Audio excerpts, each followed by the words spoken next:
CTV. CSU students are fighting a controversial housing issue here in Fort Collins, the U+2 ordinance. We'll have the latest. Also, they're back on the CSU Plaza. Controversial ministers. When is free speech too much for students trying to get around campus? We'll tell you what students have to say. And you couldn't miss it last night, the super blue moon. But why is it called blue? We'll have the details. I'm Karma. And I'm JJ McKinney.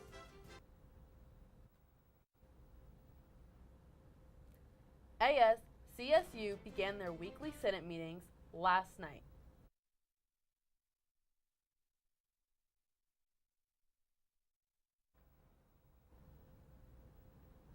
ASCSU began their weekly Senate meetings last night. As the meeting began, President Nick DeSalvo took to the stand to present a letter drafted to address an ongoing concern among the community, U+2.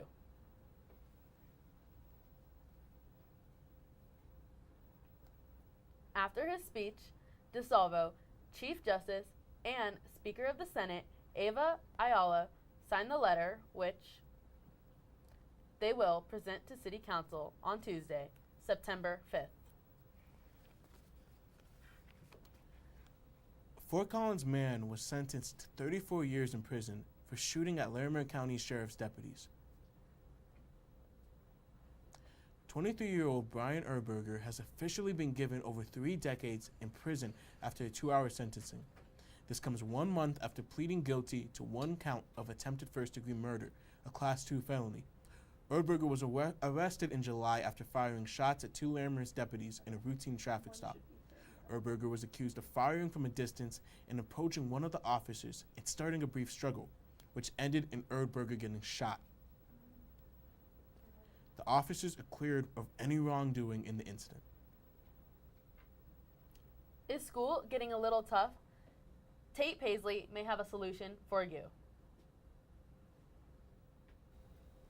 Thank you, Karma. As students become familiar with their new workloads, many are beginning to look for resources that can help. Lucky for them, CSU's Writing Center provides feedback and literary assistance to students old and new.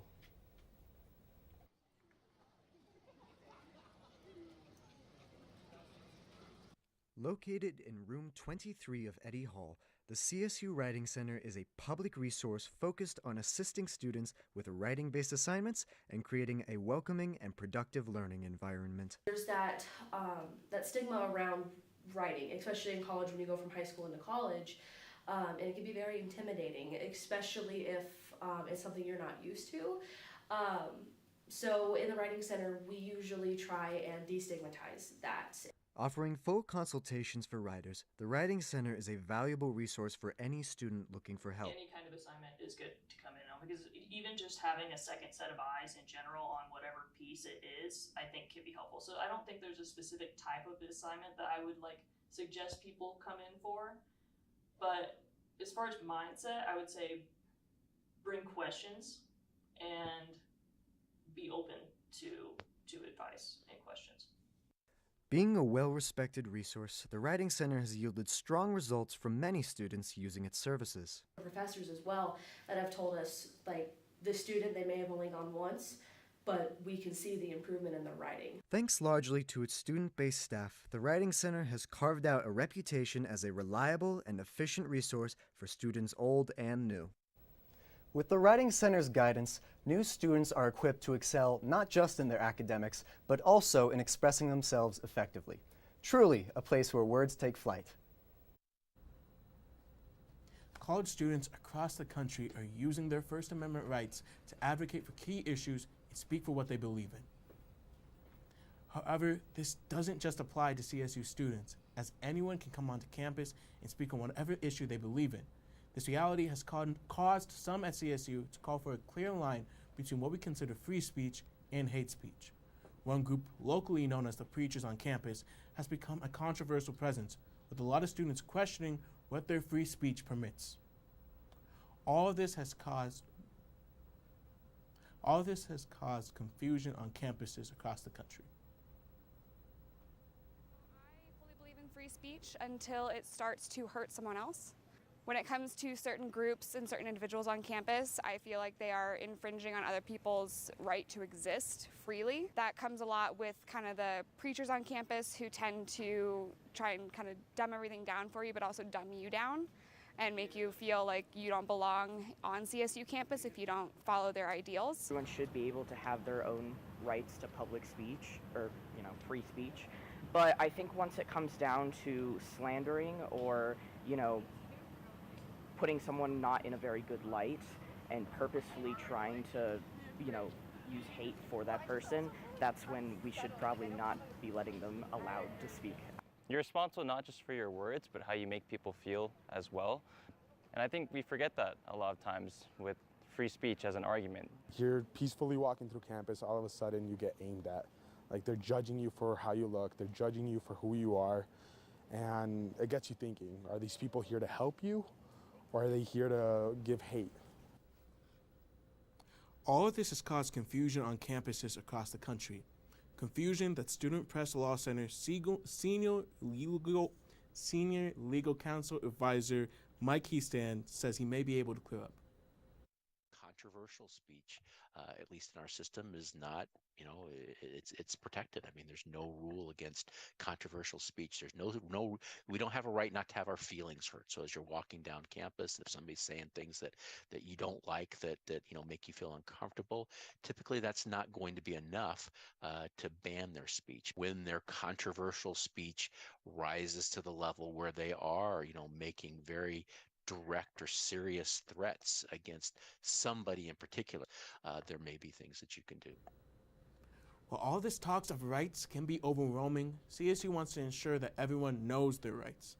Students, staff, and any visitor of CSU who needs to know just exactly what they can and can't say on campus can head to CSU Source. There, they can find answers about where free speech is permitted.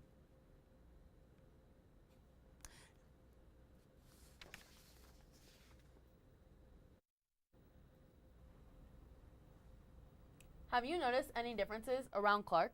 This may be due to its current renovation.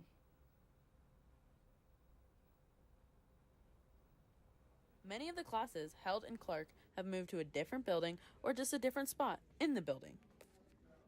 I haven't experienced any type of trouble navigating my classes. It's actually been pretty easy for me so far. I like the new renovations of the Clark building. I like the interior design. One of the reasons Clark was being renovated was because the pipes had froze over one winter break and then exploded, so it flooded some of the building. Approximately 99% of Colorado State University students take at least one class in Clark at some point, making it a good reflection of the campus life and educational environment at CSU, according to the College of Liberal Arts. I think that the Clark building is, it's not difficult to navigate, but it still doesn't really give off the vibe that it's new. It's a pretty simple layout, except for the part where you can't walk 360 degrees around the entire building on the inside for Clark A, but it's okay. It's not as bad as Johnston. It's alright. I mean, I can get to class okay, but I mean, it's definitely not pretty to look at.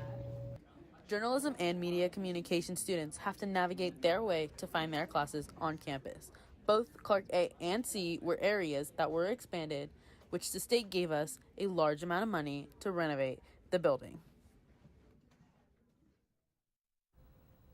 Currently, there are no updates on the next steps of this renovation. As a first year, I am curious to see where it goes. What about you, JJ? I don't know. I've been here for about almost 3 years now, so I'm kind of excited, but at the same time, I like Clark. I have a lot of classes in there. What about you? Yeah, I have like 3 or 4 classes in there. So that's fair.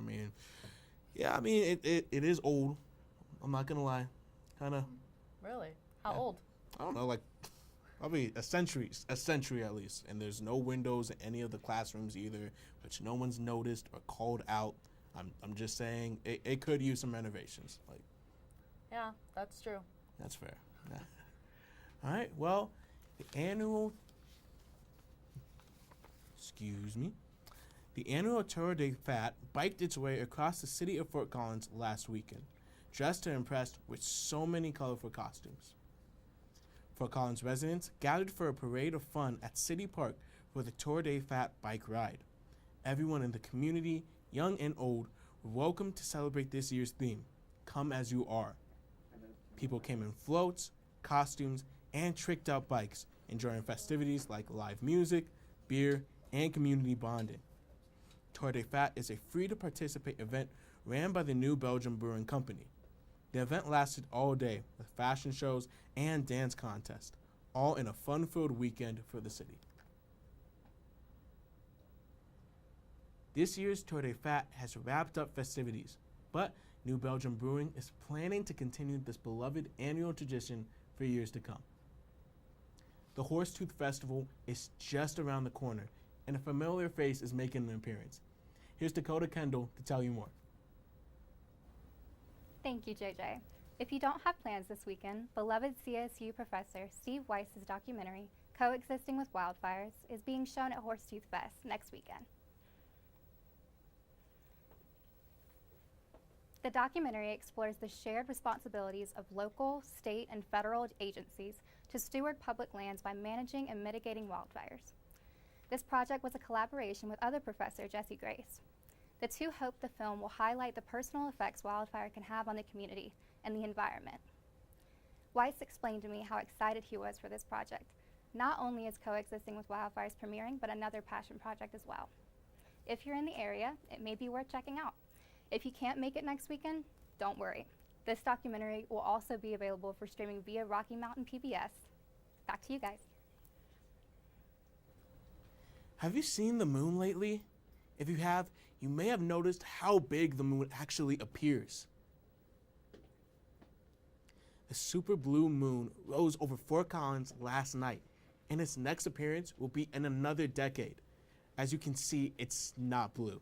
It gets its name Blue Moon for the rare occasion of 2 full moons in 1 month, and supermoon is for its close proximity to Earth. If you miss the rare moon, don't worry. The moon will appear full until Friday. Here's Adam Carlson with the weather this week.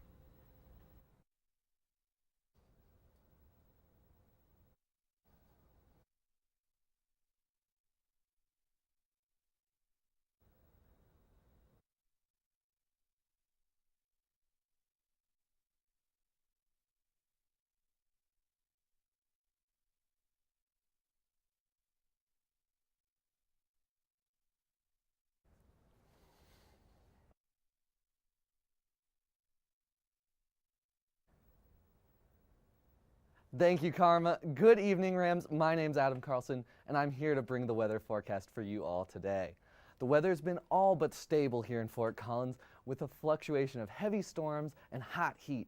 But rain or shine, it's going to be a great week here in Fort Collins.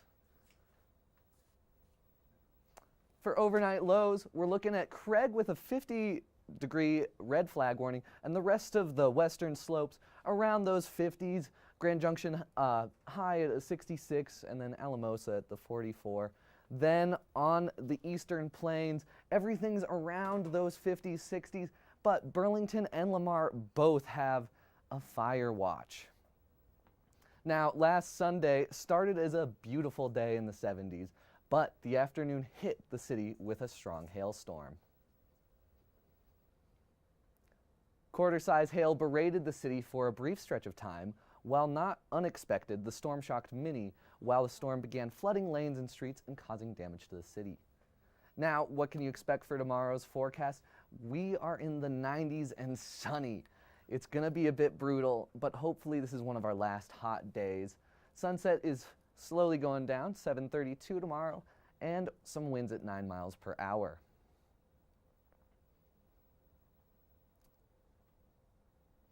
Excuse us, some technical. Now heading into the 5-day forecast, we can see next week is generally going to be pretty sunny. Monday's the only outlier with the thunderstorms, but everything else is in the 80s, and Saturday and Sunday are going to be hot once again with the 90s. So it's going to be brutal, but I can feel it. Fall is oh so close. And that brings me to the end of the weather forecast for you all this weekend is going to be hopefully far nicer than last because of that hail. But Stay tuned, though. More news after the break. Stay safe, Rams. Introducing the Colorado State University Cheer team for the 2023-2024 season. This team is a family, and they have been working extremely hard to prepare for the upcoming football, basketball, and volleyball seasons. We cannot wait to see you all at the games to show you our stunting, tumbling cheers and dances. The team is eager for the season to begin and to show what it truly means to be a CSU Ram. That's all the news we have for you tonight. When we return, Zoe Weir will give you the sports rundown for tonight. It takes less than 1 minute to find out if you may have prediabetes. You can do it here. But you probably won't. You're busy. Kids, work, show coming back in 48 seconds. So let's do this now. Hold up one finger if you're a man, women, 0. 3 more fingers if you're over 60, 2 over 50, 1 over 40. If you're not sure, keep in mind you're sitting on a couch right now, so 1 more finger if you're not very active. 1 finger if yes, 0 if no. 1 yes, 0 no. Next, find the body type that looks most like you and hold up that many fingers while I look around awkwardly. And that's it. If you're holding up 5 fingers or more, you probably have prediabetes. Sorry to be so blunt, but hey, you're busy. Just go to the site.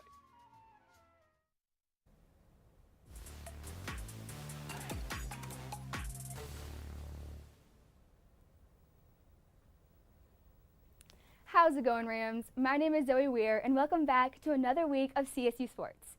The time is finally here. College football is back, and the Rams are ready to open the season against Washington State this Saturday. The lights will turn on for the first time this year at 5 o'clock as Coach Norvell leads the Rams out for his second season. Let's dive in for a detailed preview of the first matchup of the season.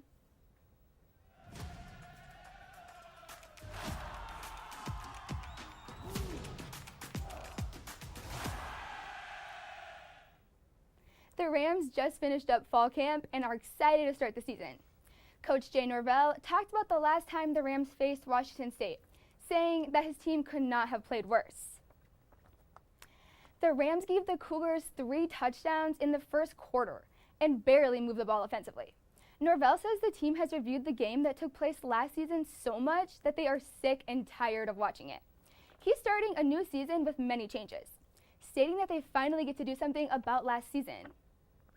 The CSU Rams are excited to line up this season and show Colorado a brand new team with the new kids on the block and hopefully get the redemption. Without further ado, let's take a look at what the team will be looking like this year. The Rams will be led by starting quarterback Clay Millen. In a recent press conference, Millen says coming in this season, he feels much more confident and has started to really enjoy CSU football. Millen states he could write a book on everything he learned from last year. He learned about taking hard losses and plans on using it as motivation for this upcoming year. Millen ended last season with 1,910 passing yards. He completed 169 of 234 passes and had his best game against Hawaii with 53 rushing yards. He sees a lot of maturity in the young group of wide receivers and feels much more comfortable with them. It's no question that Torrey Horton leads this group of receivers. He's older and has a lot of experience that all the receivers can grow off of. Torrey is beyond ready for the season and is Colorado State's biggest offensive weapon. Horton is nonetheless one of the best wide receivers in the nation. Last season, he took All Mountain West first team, and although the 2023 season hasn't even begun, he's up for multiple awards and was given a preseason All Mountain West nod. This comes as no surprise to Colorado State, considering just last season, he finished with 71 catches and 8 touchdowns. His yardage ranked 8th in program history, and his catches take 10th for a single season. Horton ended the season with 5 100-yard receiving games and returned 11 punts for 171 yards. These are some very impressive numbers. And let's not forget when Horton had canvas going crazy when he returned the punt 72 yards for the first touchdown of the night against Colorado State's rivals, the Wyoming Cowboys. Millen and Horton are not the only offensive key players the Rams have this season. The Rams also have wide receiver Justice Ross Simmons, who started as a freshman last season. Simmons had 26 receptions and 3 touchdowns. Tight end sophomore Jordan Williams, who grew immensely last season as a true freshman, ended up starting the last 2 games of the year with 3 receptions and a touchdown. The wide receivers are looking good and getting older for the season. But Norvell and Millen seem to have all eyes on the 2 new tight ends, Dallin Hooker and Vince Brown. Hooker spent 3 years at BYU, where he recorded 42 receptions for 521 yards and 3 touchdowns. Hooker is set to be one of Colorado State's star players and is taking the role of being one of the 6 captains this season. Vince Brown spent 2 seasons at the College of DuPage, where he led his team with 373 receiving yards on 20 receptions with 4 touchdowns. Clearly, the Rams have a pretty good offense going. Let's dive into the Ram defense to see who all is expected to stop the Cougars this Saturday. Colorado State's defense starts with 2 of the Rams captains, Henry Blackburn and Jack Howell. Defensive back Jack Howell led the Rams last season with 108 total tackles last year, making All Mountain West first team. Howell had 3 pass breakups and a forced fumble. Right next to him, Henry Blackburn had 2 forced fumbles, 53 tackles, 8 pass breakups, ranking him second on the team, and a huge interception against the Cowboys. Blackburn and Howell are both known for their aggressiveness and team-leading spirit. However, there is no defense without the D-line. The main player on the line to stay clear of is Mohamed Kamara. Kamara joins Howell and Horton on the preseason All-Mountain West list. Kamara led the team last season with 9 sacks for 53 yards, putting him 3rd in the Mountain West. He was responsible for 44 tackles, 24 solo, and 20 assisted. And well, Rams, there you have it. The CSU football team is looking pretty stacked, and you should expect a hard-fought game this Saturday. The Rams are looking for a huge comeback season, and it all starts in 48 hours at our own house. I look forward to seeing how this game turns out, and we look forward to seeing you guys right here next week. Have a great weekend and stay safe, Fort Collins.